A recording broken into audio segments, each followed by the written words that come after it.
Hi everyone, this is our game or my game, which is a copy of the Minimulupya game na naana siya duha ka game modes, which is the um, training mode and survival mode, pero dili pa functionable ang training mode. So first one is I will just explain the mechanics of the game.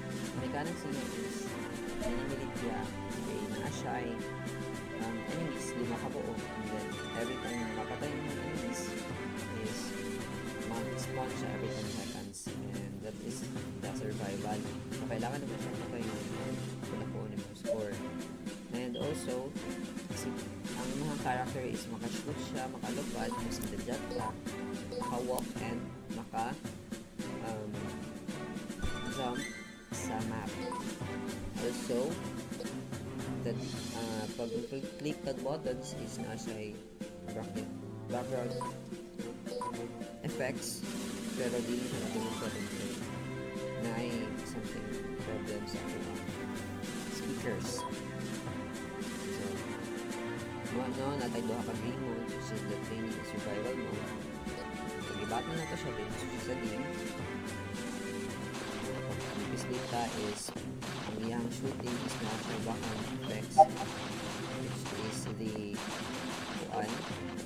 yung shooting sound na pag nakuan mo na siya animation for makill. Also naapon na siya kanang flying background music, pero nawala siya problema sa mga speakers sa recording na ko. Again nato is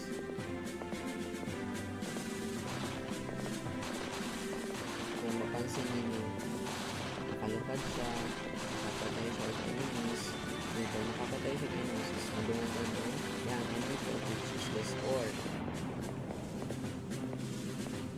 And then ang kaning atong player is siya live sa taas, which is pag mamatay na siya madungan kung sa mga mahurot siya, that is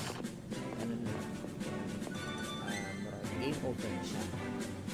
And pag mahurot ang live sa mga character, of course na siya yung panel mo kawas on plugin is nag-record, nag-keep track sa record mo kung makahit ba yung record or wala. Ang buttons nga itong ginagamit dito is actually provided na by our instructor. Also the animations of the characters, kami na lang nagatagpit sa siya pagpa so mana na siya, that is the like